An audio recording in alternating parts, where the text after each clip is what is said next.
Dedication. This book is dedicated to all of the traders I have had the pleasure of working with over the last 18 years as a trading coach.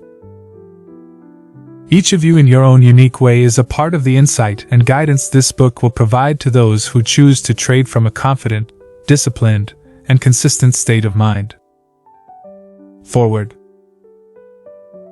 The great bull market in stocks has led to an equally great bull market in the number of books published on the subject of how to make money trading the markets.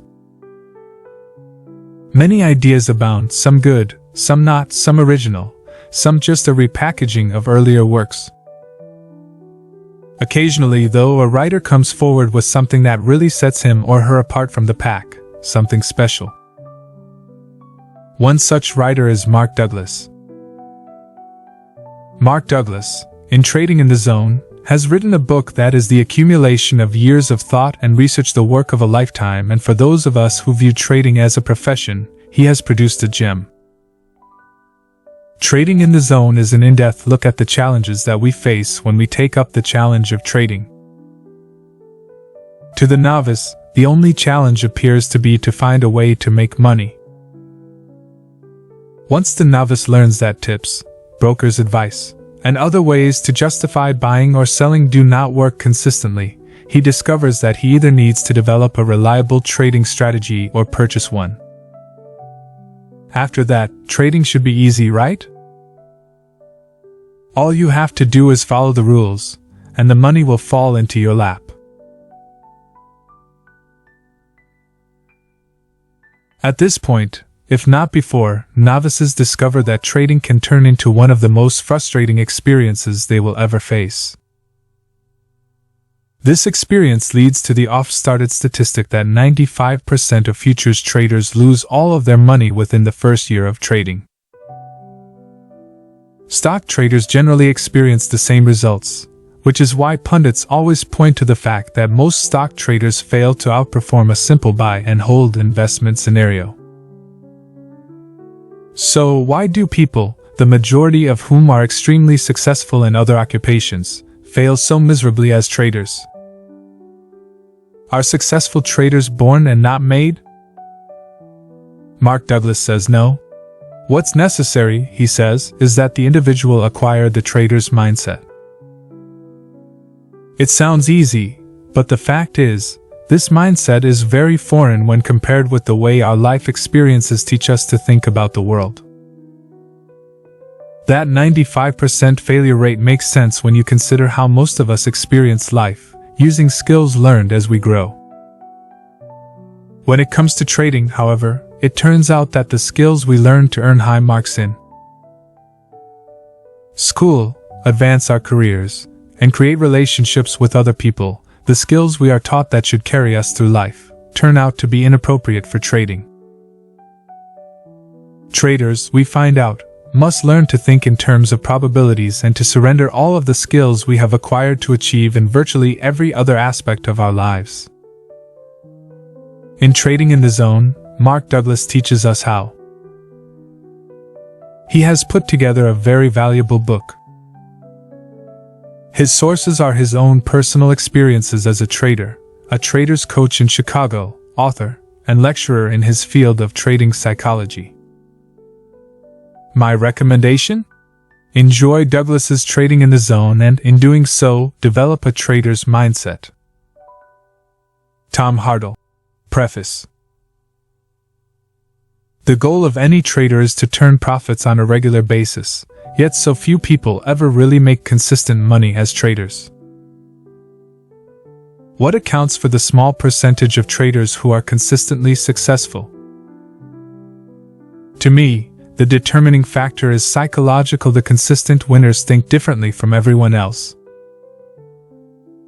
I started trading in 1978. At the time, I was managing a commercial casualty insurance agency in the suburbs of Detroit, Michigan. I had a very successful career and thought I could easily transfer that success into trading. Unfortunately, I found that was not the case. By 1981, I was thoroughly disgusted with my inability to trade effectively while holding another job, so I moved to Chicago and got a job as a broker with Merrill Lynch at the Chicago Board of Trade. How did I do? Well, within 9 months of moving to Chicago, I had lost nearly everything I owned. My losses were the result of both my trading activities and my exorbitant lifestyle, which demanded that I make a lot of money as a trader. From these early experiences as a trader, I learned an enormous amount about myself and about the role of psychology in trading. As a result, in 1982, I started working on my first book, The Disciplined Trader: Developing Winning Attitudes. When I began this project, I had no concept of how difficult it was to write a book or explain something that I understood for myself in a manner and form that would be useful to other people. I thought it was going to take me between 6 and 9 months to get the job done. It took 7.5 years and was finally published by Prentice Hall in 1990. In 1983, I left Merrill Lynch to start a consulting firm, Trading Behavior Dynamics, where I presently develop and conduct seminars on trading psychology and act in the capacity of what is commonly referred to as a trading coach. I've done countless presentations for trading companies, clearing firms, brokerage houses, banks, and investment conferences all over the world. I've worked at a personal level, one-on-one, with virtually every type of trader in the business, including some of the biggest floor traders, hedgers, options specialists, and CTAs, as well as neophytes. As of this writing, I have spent the last 17 years dissecting the psychological dynamics behind trading so that I could develop effective methods for teaching the proper principles of success. What I've discovered is that, at the most fundamental level, there is a problem with the way we think. There is something inherent in the way our minds work that doesn't fit very well with the characteristics shown by the markets. Those traders who have confidence in their own trades, who trust themselves to do what needs to be done without hesitation, are the ones who become successful. They no longer fear the erratic behavior of the market.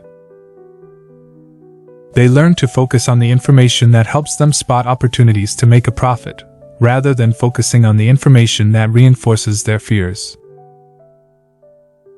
While this may sound complicated, it all boils down to learning to believe that you don't need to know what's going to happen next to make money. Anything can happen, and every moment is unique, meaning every edge and outcome is truly a unique experience. The trade either works or it doesn't. In any case, you wait for the next edge to appear and go through the process again and again. With this approach, you will learn in a methodical, non-random fashion what works and what doesn't. And just as important, you will build a sense of self-trust so that you won't damage yourself in an environment that has the unlimited qualities the markets have. Most traders don't believe that their trading problems are the result of the way they think about trading or, more specifically, how they are thinking while they are trading. In my first book, The Disciplined Trader, I identified the problems confronting the trader from a mental perspective, and then built a philosophical framework for understanding the nature of these problems and why they exist. I had 5 major objectives in mind in writing Trading in the Zone: to prove to the trader that more or better market analysis is not the solution to his trading difficulties or lack of consistent results. To convince the trader that it's his attitude and state of mind that determine his results.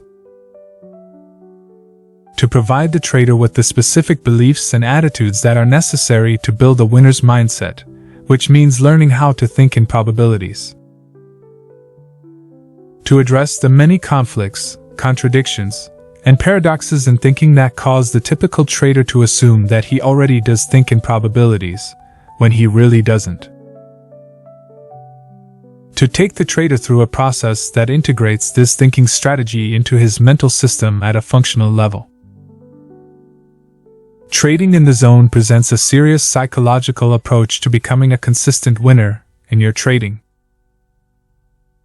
I do not offer a trading system. I am more interested in showing you how to think in the way necessary to become a profitable trader. I assume that you already have your own system, your own edge. You must learn to trust your edge. The edge means there is a higher probability of one outcome than another.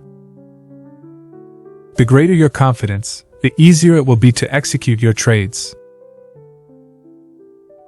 This book is designed to give you the insight and understanding you need about yourself and the nature of trading, so that actually doing it becomes as easy, simple, and stress-free as when you're just watching the market and thinking about doing it. In order to determine how well you think like a trader, take the following attitude survey. There are no right or wrong answers. Your answers are an indication of how consistent your current mental framework is with the way you need to think in order to get the most out of your trading. Mark Douglas. Chapter 1. The road to success: fundamental, technical, or mental analysis? In the beginning, fundamental analysis. Who remembers when fundamental analysis was considered the only real or proper way to make trading decisions? When I started trading in 1978, technical analysis was used by only a handful of traders, who were considered by the rest of the market community to be, at the very least, crazy. As difficult as it is to believe now, it wasn't very long ago when Wall Street and most of the major funds and financial institutions thought that technical analysis was some form of mystical hocus-pocus. Now, of course, just the opposite is true. Almost all experienced traders use some form of technical analysis to help them formulate their trading strategies. Except for some small, isolated pockets in the academic community, the purely fundamental analyst is virtually extinct. What caused this dramatic shift in perspective? I'm sure it's no surprise to anyone that the answer to this question is very simple: money. The problem with making trading decisions from a strictly fundamental perspective is the inherent difficulty of making money consistently using this approach. For those of you who may not be familiar with fundamental analysis, let me explain. Fundamental analysis attempts to take into consideration all the variables that could affect the relative balance or imbalance between the supply of and the possible demand for any particular stock, commodity, or financial instrument. Using primarily mathematical models that weigh the significance of a variety of factors, the analyst projects what the price should be at some point in the future. The problem with these models is that they rarely, if ever, factor in other traders as variables. People expressing their beliefs and expectations about the future make prices move, not models. The fact that a model makes a logical and reasonable projection based on all the relevant variables is not of much value if the traders who are responsible for most of the trading volume are not aware of the model or don't believe in it.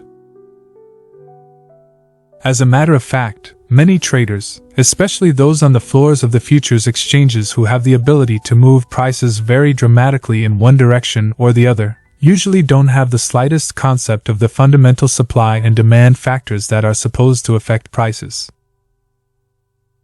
Furthermore, at any given moment, much of their trading activity is prompted by a response to emotional factors that are completely outside the parameters of the fundamental model. In other words, the people who trade don't always act in a rational manner. Ultimately, the fundamental analyst could find that a prediction about where prices should be at some point in the future is correct. But in the meantime, price movement could be so volatile that it would be very difficult, if not impossible, to stay in a trade in order to realize the objective. The shift to technical analysis. Technical analysis has been around for as long as there have been organized markets in the form of exchanges. But the trading community didn't accept technical analysis as a viable tool for making money until the late 1970s or early 1980s. Here's what the technical analysts knew that it took the mainstream market community generations to catch on to. A finite number of traders participate in the markets on any given day, week, or month. Many of these traders do the same kinds of things over and over in their attempt to make money. In other words, individuals develop behavior patterns, and a group of individuals, interacting with one another on a consistent basis, form collective behavior patterns. These behavior patterns are observable and quantifiable, and they repeat themselves with statistical reliability. Technical analysis is a method that organizes this collective behavior into identifiable patterns that can give a clear indication of when there is a greater probability of one thing happening over another. In a sense, technical analysis allows you to get into the mind of the market to anticipate what's likely to happen next, based on the kind of patterns the market generated at some previous moment. As a method for projecting future price movement, technical analysis has turned out to be far superior to a purely fundamental approach. It keeps the trader focused on what the market is doing now in relation to what it has done in the past, instead of focusing on what the market should be doing based solely on what is logical and reasonable as determined by a mathematical model. On the other hand, fundamental analysis creates what I call a reality gap between what should be and what is. The reality gap makes it extremely difficult to make anything but very long-term predictions that can be difficult to exploit, even if they are correct. In contrast, technical analysis not only closes this reality gap, but also makes available to the trader a virtually unlimited number of possibilities to take advantage of. The technical approach opens up many more possibilities because it identifies how the same repeatable behavior patterns occur in every time frame moment to moment, daily, weekly, yearly, and every time span in between. In other words, technical analysis turns the market into an endless stream of opportunities to enrich oneself. The shift to mental analysis. If technical analysis works so well, why would more and more of the trading community shift their focus from technical analysis of the market to mental analysis of themselves, meaning their own individual trading psychology? To answer this question, you probably don't have to do anything more than ask yourself why you bought this book. The most likely reason is that you're dissatisfied with the difference between what you perceive as the unlimited potential to make money and what you end up with on the bottom line. That's the problem with technical analysis, if you want to call it a problem. Once you learn to identify patterns and read the market, you find there are limitless opportunities to make money. But as I'm sure you already know, there can also be a huge gap between what you understand about the markets and your ability to transform that knowledge into consistent profits or a steadily rising equity curve. Think about the number of times you've looked at a price chart and said to yourself, it looks like the market is going up, and what you thought was going to happen actually happened. But you did nothing except watch the market move while you anguished over all the money you could have made. There's a big difference between predicting that something will happen in the market and the reality of actually getting into and out of trades. I call this difference, and others like it, a psychological gap that can make trading one of the most difficult endeavors you could choose to undertake and certainly one of the most mysterious to master. The big question is, can trading be mastered? Is it possible to experience trading with the same ease and simplicity implied when you are only watching the market and thinking about success, as opposed to actually having to put on and take off trades? Not only is the answer an unequivocal yes, but that's also exactly what this book is designed to give you the insight and understanding you need about yourself and about the nature of trading. So the result is that actually doing it becomes as easy, simple, and stress-free as when you are just watching the market and thinking about doing it. This may seem like a tall order, and to some of you it may even seem impossible. But it's not. There are people who have mastered the art of trading, who have closed the gap between the possibilities available and their bottom-line performance. But as you might expect, these winners are relatively few in number compared with the number of traders who experience varying degrees of frustration, all the way to extreme exasperation, wondering why they can't create the consistent success they so desperately desire. In fact, the differences between these two groups of traders are analogous to the differences between the Earth and the Moon.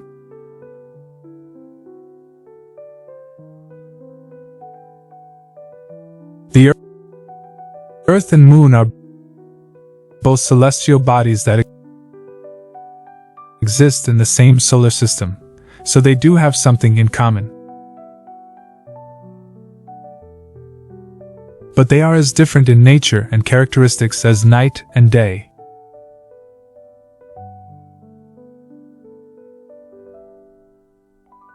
By the same token, anyone who puts on a trade can claim to be a trader, but when you compare the characteristics of the handful of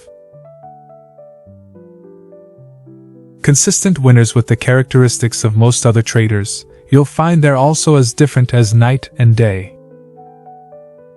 If going to the moon represents consistent success as a trader, we can say that getting to the moon is possible.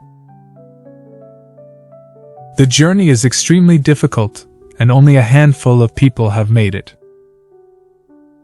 From our perspective here on Earth, the moon is usually visible every night, and it seems so close that we could just reach out and touch it. Trading successfully feels the same way. On any given day, week, or month, the markets make available vast amounts of money to anyone who has the capacity to put on a trade. Since the markets are in constant motion, this money is also constantly flowing, which makes the possibilities for success greatly magnified and seemingly within your grasp. I use the word seemingly to make an important distinction between the two groups of traders. For those who have learned how to be consistent, or have broken through what I call the threshold of consistency, the money is not only within their grasp, they can virtually take it at will. I'm sure that some will find this statement shocking or difficult to believe, but it is true. There are some limitations, but for the most part, money flows into the accounts of these traders with such ease and effortlessness that it literally boggles most people's minds. However, for the traders who have not evolved into this select group, the word seemingly means exactly what it implies. It seems as if the consistency or ultimate success they desire is at hand, or within their grasp, just before it slips away or evaporates before their eyes, time and time again. The only thing about trading that is consistent with this group is emotional pain. Yes, they certainly have moments of elation, but it is not an exaggeration to say that most of the time they are in a state of fear, anger, frustration, anxiety, disappointment, betrayal, and regret. So what separates these two groups of traders? Is it intelligence? Are the consistent winners just plain smarter than everyone else? Do they work harder? Are they better analysts, or do they have access to better trading systems? Do they possess inherent personality characteristics that make it easier for them to deal with the intense pressures of trading? All of these possibilities sound quite plausible, except when you consider that most of the trading industry's failures are also some of society's brightest and most accomplished people. The largest group of consistent losers is composed primarily of doctors, lawyers, engineers, scientists, CEOs, wealthy retirees, and entrepreneurs. Furthermore, most of the industry's best market analysts are the worst traders imaginable. Intelligence and good market analysis can certainly contribute to success, but they are not the defining factors that separate the consistent winners from everyone else. Well, if it isn't intelligence or better analysis, then what could it be? Having worked with some of the best and some of the worst traders in the business, and having helped some of the worst become some of the best, I can state without a doubt that there are specific reasons why the best traders consistently outperform everyone else. If I had to distill all of the reasons down to one, I would simply say that the best traders think differently from the rest. I know that doesn't sound very profound, but it does have profound implications if you consider what it means to think differently. To one degree or another, all of us think differently from everyone else. We may not always be mindful of this fact. It seems natural to assume that other people share our perceptions and interpretations of events. In fact, this assumption continues to seem valid until we find ourselves in a basic, fundamental disagreement with someone about something we both experienced. Other than our physical features, the way we think is what makes us unique, probably even more unique than our physical features do. Let's get back to traders. What is different about the way the best traders think as opposed to how those who are still struggling think? While the markets can be described as an arena of endless opportunities, they simultaneously confront the individual with some of the most sustained, adverse psychological conditions you can expose yourself to. At some point, everyone who trades learns something about the markets that will indicate when opportunities exist. But learning how to identify an opportunity to buy or sell does not mean that you have learned to think like a trader. The defining characteristic that separates the consistent winners from everyone else is this: the winners have attained a mindset, a unique set of attitudes that allows them to remain disciplined, focused, and above all, confident in spite of the adverse conditions. As a result, they are no longer susceptible to the common fears and trading errors that plague everyone else.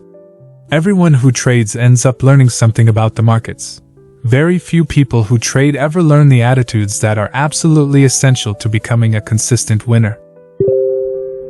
Just as people can learn to perfect the proper technique for swinging a golf club or tennis racket, their consistency, or lack of it, will without a doubt come from their attitude.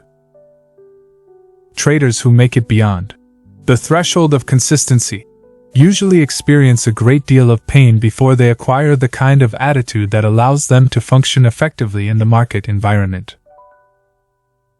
The rare exceptions are usually those who were born into successful trading families or who started their trading careers under the guidance of someone who understood the true nature of trading, and, just as important, knew how to teach it. Why are emotional pain and financial disaster common among traders? The simple answer is that most of us weren't fortunate enough to start our trading careers with the proper guidance. However, the reasons go much deeper than this. I have spent the last 17 years dissecting the psychological dynamics behind trading so that I could develop effective methods for teaching the principles of success. What I've discovered is that trading is chock full of paradoxes and contradictions in thinking that make it extremely difficult to learn how to be successful.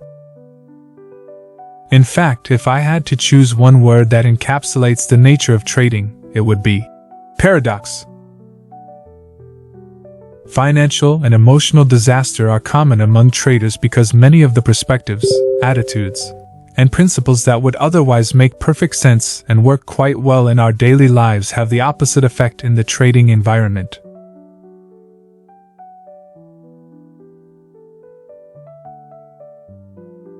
They just don't work. Not knowing this, Most traders start their careers with a fundamental lack of understanding of what it means to be a trader, the skills that are involved, and the depth to which those skills need to be developed. Here is a prime example of what I am talking about. Trading is inherently risky. To my knowledge, no trade has a guaranteed outcome. Therefore, the possibility of being wrong and losing money is always present. So when you put on a trade, can you consider yourself a risk taker? Even though this may sound like a trick question, it is not. The logical answer to the question is, unequivocally, yes. If I engage in an activity that is inherently risky, then I must be a risk taker. This is a perfectly reasonable assumption for any trader to make. In fact, not only do virtually all traders make this assumption, but most traders take pride in thinking of themselves as risk takers. The problem is that this assumption couldn't be further from the truth. Of course, any trader is taking a risk when you put on a trade, but that doesn't mean that you are correspondingly accepting that risk. In other words, all trades are risky because the outcomes are probably not guaranteed. But do most traders really believe they are taking a risk when they put on a trade? Have they really accepted that the trade has a non-guaranteed probable outcome? Furthermore, have they fully accepted the possible consequences? The answer is, unequivocally, no. Most traders have absolutely no concept of what it means to be a risk taker in the way a successful trader thinks about risk. The best traders not only take the risk, they have also learned to accept and embrace that risk. There is a huge psychological gap between assuming you are a risk taker because you put on trades and fully accepting the risks inherent in each trade. When you fully accept the risks, it will have profound implications on your bottom line performance. The best traders can put on a trade without the slightest bit of hesitation or conflict, and just as freely and without hesitation or conflict, admit it isn't working. They can get out of the trade even with a loss, and doing so doesn't resonate the slightest bit of emotional discomfort. In other words, the risks inherent in trading do not cause the best traders to lose their discipline, focus, or sense of confidence. If you are unable to trade without the slightest bit of emotional discomfort, then you have not learned how to accept the risks inherent in trading. This is a big problem, because to whatever degree you haven't accepted the risk, is the same degree to which you will avoid the risk. Trying to avoid something that is unavoidable will have disastrous effects on your ability to trade successfully. Learning to truly accept the risks in any endeavor can be difficult, but it is extremely difficult for traders, especially considering what's at stake. What are we generally most afraid of? Certainly, losing money and being wrong both rank close to the top of the list. Admitting we are wrong and losing money to boot can be extremely painful, and certainly something to avoid. Yet as traders, we are confronted with these two possibilities virtually every moment we are in a trade. Now you might be saying to yourself, apart from the fact that it hurts so much, it's natural to not want to be wrong and lose something. Therefore, it's appropriate for me to do whatever I can to avoid it. I agree with you. But it is also this natural tendency that makes trading extremely difficult. Trading presents us with a fundamental paradox. How do we remain disciplined, focused, and confident in the face of constant uncertainty? When you have learned how to think like a trader, that's exactly what you'll be able to do. Learning how to redefine your trading activities in a way that allows you to completely accept the risk is the key to thinking like a successful trader. Learning to accept the risk is a trading skill, the most important skill you can learn. Yet it's rare that developing traders focus any attention or expend any effort to learn it. When you learn the trading skill of risk acceptance, the market will not be able to generate information that you define or interpret as painful. If the information the market generates doesn't have the potential to cause you emotional pain, there's nothing to avoid. It is just information, telling you what the possibilities are. This is called an objective perspective, one that is not skewed or distorted by what you are afraid is going to happen or not happen. I'm sure there isn't one trader reading this book who hasn't gotten into trades too soon before the market has actually generated a signal, or too late long after the market has generated a signal. What trader hasn't convinced himself not to take a loss and, as a result, had it turn into a bigger one? Or got out of winning trades too soon, or found himself in winning trades but didn't take any profits at all, and then let the trades turn into losers, or moved stop losses closer to his entry point, only to get stopped out and have the market go back in his direction. These are but a few of the many errors traders perpetuate upon themselves time and time again. These are not market-generated errors. That is, these errors do not come from the market. The market is neutral, in the sense that it moves and generates information about itself.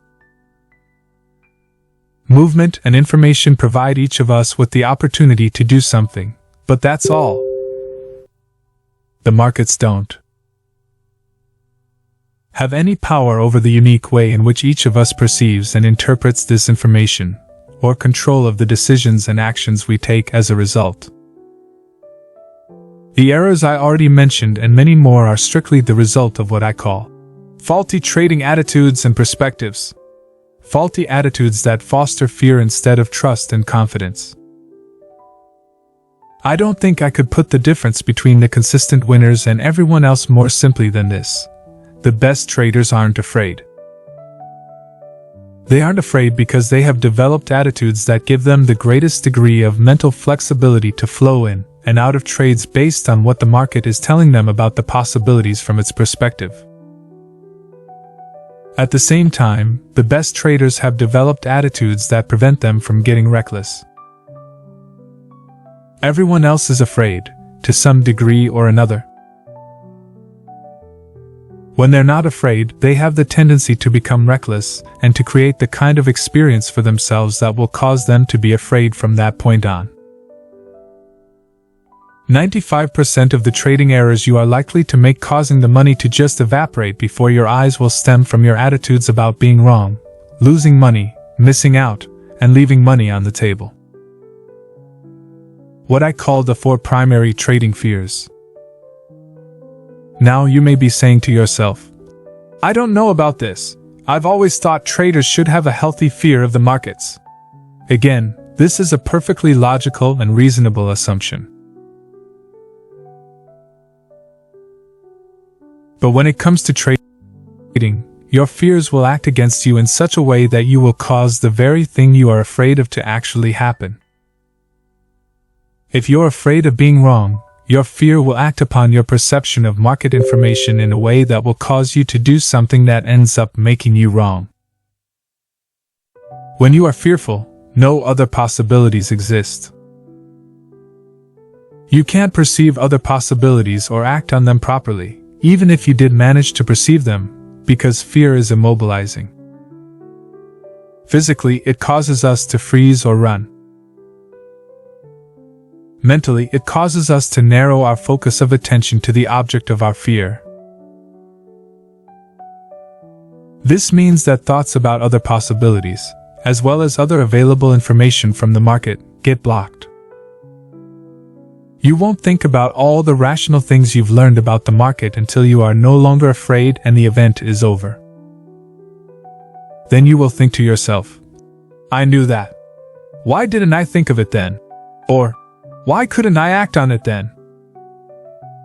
It's extremely difficult to perceive that the source of these problems is our own inappropriate attitudes. That's what makes fear so insidious. Many of the thinking patterns that adversely affect our trading are a function of the natural ways in which we were brought up to think and see the world. These thinking patterns are so deeply ingrained that it rarely occurs to us that the source of our trading difficulties is internal, derived from our state of mind. Indeed, it seems much more natural to see the source of a problem as external, in the market, because it feels like the market is causing our pain, frustration, and dissatisfaction. Obviously, these are abstract concepts and certainly not something most traders are going to concern themselves with. Yet understanding the relationship between beliefs, attitudes, and perception is as fundamental to trading as learning how to serve is to tennis, or as learning how to swing a club is to golf.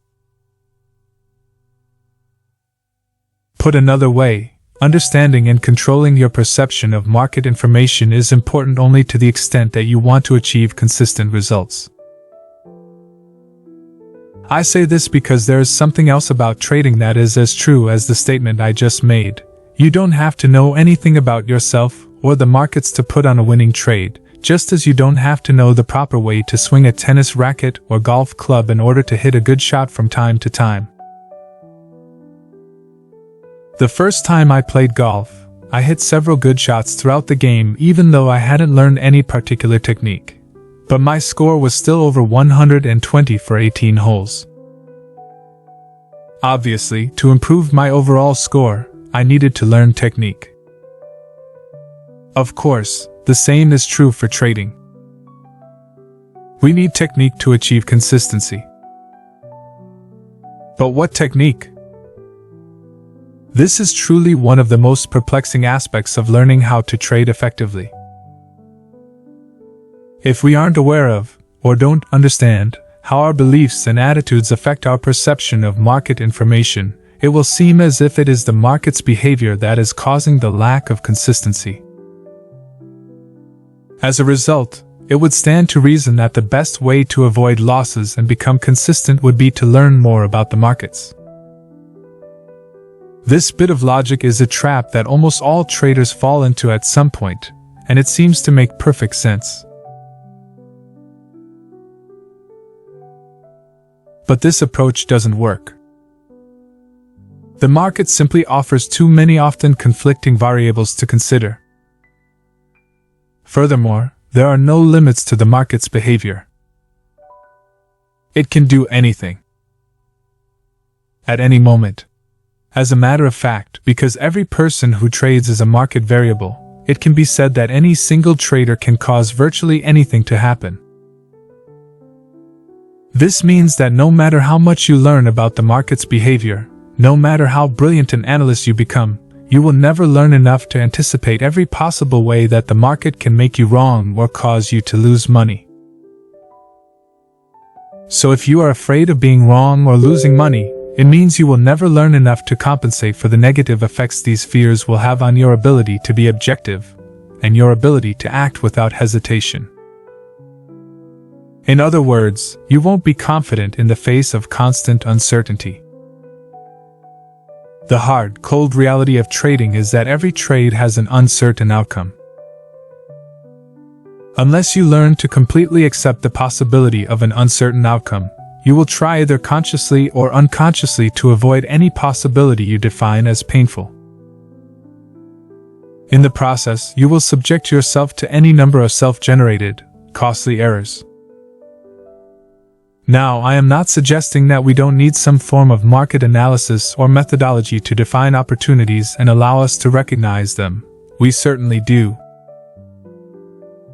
However, market analysis is not the path to consistent results. It will not solve the trading problems created by lack of confidence, lack of discipline, or improper focus. When you operate from the assumption that more or better analysis will create consistency, you will be driven to gather as many market variables as possible into your arsenal of trading tools. But what happens then? You are still disappointed and betrayed by the markets, time and again, because of something you didn't see or give enough consideration to. It will feel like you can't trust the markets, but the reality is, you can't trust yourself. Confidence and fear are contradictory states of mind that both stem from our beliefs and attitudes. To be confident, functioning in an environment where you can easily lose more than you intend to risk requires absolute trust in yourself. However, you won't be able to achieve that trust until you have trained your mind to override your natural inclination to think in ways that are counterproductive to being a consistently successful trader.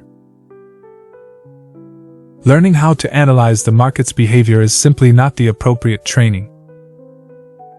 You have two choices. You can try to eliminate risk by learning about as many market variables as possible. Or you can learn how to redefine your trading activities in such a way that you truly accept the risk, and you're no longer afraid.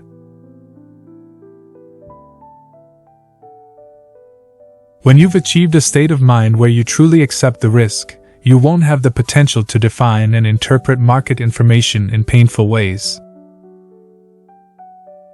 When you eliminate the potential to define market information in painful ways, you also eliminate the tendency to rationalize, hesitate, jump the gun, hope that the market will give you money, or hope that the market will save you from your inability to cut your losses. As long as you are susceptible to the kinds of errors that are the result of rationalizing, justifying, hesitating, hoping, and jumping the gun, you will not be able to trust yourself. If you can't trust yourself to be objective and to always act in your own best interests, achieving consistent results will be next to impossible. Trying to do something that looks so simple may well be the most exasperating thing you will ever attempt to do. The irony is that, when you have the appropriate attitude, when you have acquired a trader's mindset, and can remain confident in the face of constant uncertainty, trading will be as easy and simple as you probably thought it was when you first started out. So, what is the solution? You will need to learn how to adjust your attitudes and beliefs about trading in such a way that you can trade without the slightest bit of fear, but at the same time keep a framework in place that does not allow you to become reckless. That's exactly what this book is designed to teach you. As you move ahead, I would like you to keep something in mind. The successful trader that you want to become is a future projection of yourself that you have to grow into. Growth implies expansion, learning, and creating a new way of expressing yourself.